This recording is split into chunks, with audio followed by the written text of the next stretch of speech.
Elon মাস্কের Tesla company একবার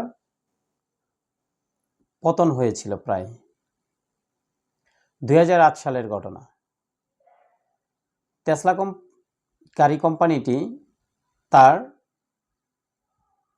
অবস্থানের সর্বনিম্ন পর্যায়ে পৌঁছে গিয়েছিল, যেখান থেকে উঠে আসা কোনোভাবেই সম্ভবপর হচ্ছিল না। বিশ্ববরেণ্য গাড়ি নির্মাতা কোম্পানি BMW বলেছিল টেসলা কোম্পানি যে অবস্থাতে আছে এখান থেকে উত্তরণ অসম্ভব। টয়োটা কোম্পানি বলেছিল টেসলা কোম্পানির বর্তমান অবস্থা যে অবস্থায় আছে সে অবস্থা থেকে কোনোভাবেই উন্নতি সম্ভব না। এরপরে বিশ্বের অন্যান্য যে গাড়ি নির্মাতা প্রতিষ্ঠানগুলো ছিল সবাই এক বাক্যে স্বীকার করে নিয়েছিল যে টেসলা কোম্পানি আর কখনোই সোজা হয়ে দাঁড়াতে পারবে না।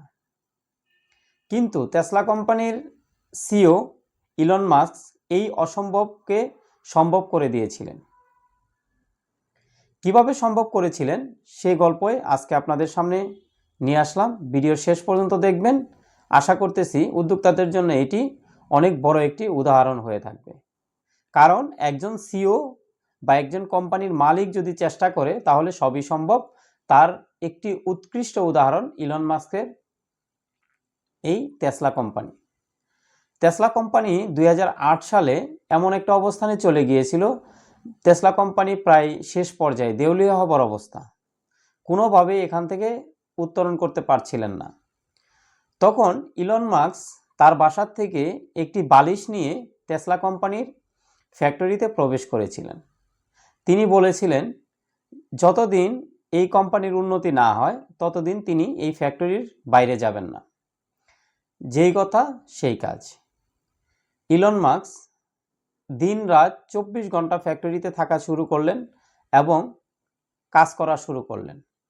সে তার কর্মচারী এবং ম্যানেজারদেরকে ডেকে নিয়ে বললেন, আমি এই কোম্পানিটির উন্নতি করতে চাই।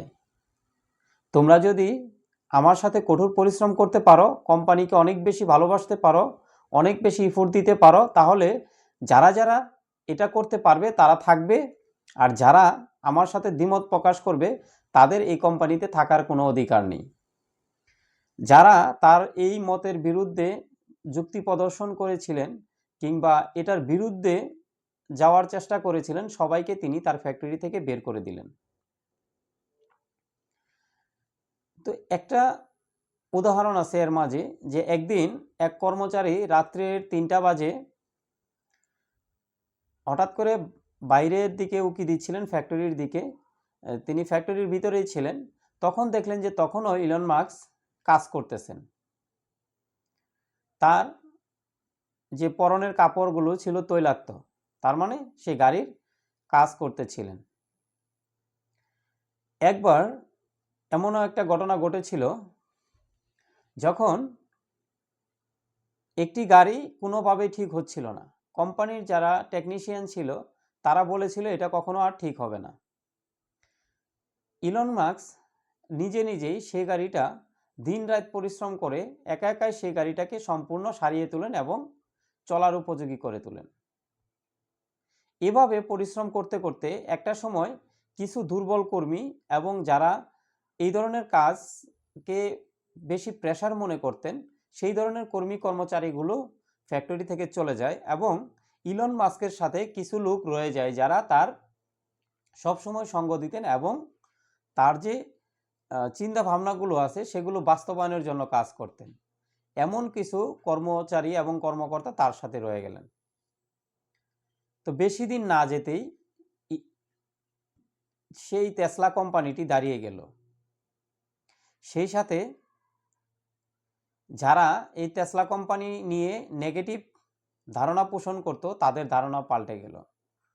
আপনি যদি চিন্তা করেন যে বর্তমান টেসলার মার্কেট ভ্যালু কত, ওই যে টয়োটা কোম্পানি, BMW কোম্পানি বা মার্সিডিজ কোম্পানি, বিশ্বের বড় বড় সব গাড়ি কোম্পানি মিলে যে মার্কেট ভ্যালু, টেসলার একাই সেই মার্কেট ভ্যালু। যদি সেই 2008 সালে টেসলা কোম্পানির মালিক ইলন মাস্ক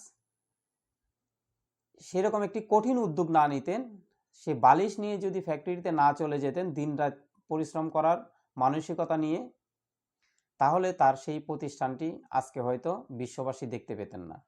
হয়তো 2008-9 সালের ভিতরে সেই টেসলা কোম্পানিটি বিক্রি করে দিতে হতো, অথবা সেই টেসলা কোম্পানির ঋণের দায় নিয়ে ইলন মাস্ককে অনেক পিছিয়ে পড়ে যেতে হতো। এই গল্প থেকে আপনাদের শিক্ষণীয় বিষয় হলো যে কোনো কিছু উন্নতি করা বাদ দিয়ে যদি আপনি ছেড়ে দেন কিংবা অন্য একটা পেশাতে চলে যান, তাহলে আপনাকে আবার নতুন করে শুরু করতে হবে, অনেক পরিশ্রম করতে হবে। যদি আপনার যেটা রানিং আছে সেটাতেই যদি সেরকম পরিশ্রম করেন, তাহলে সেটাকেই আপনি ইতিহাস করে দিতে পারবেন। সেই অবস্থান থেকে আপনি এত বেশি উপরে উঠে যাবেন যে আপনার পরিশ্রম, আপনার উদ্যোক্তার যে পাওয়ার, আপনার যে বুদ্ধিমত্তা, সেটা একদিন উদাহরণ হয়ে থাকবে। আশা করছি আজকের এই আলোচনা থেকে কিছু হলে আপনারা শিখতে পারবেন। আর যদি কিছু শিখতে পারেন তাহলে আমাদের সার্থকতা। আপনি উন্নতি হন, আমার জন্য দোয়া করবেন, আর আমার পেজটাকে ফলো দিবেন, আর আমার ইউটিউব চ্যানেলে দেখে থাকলে সাবস্ক্রাইব করে দিন।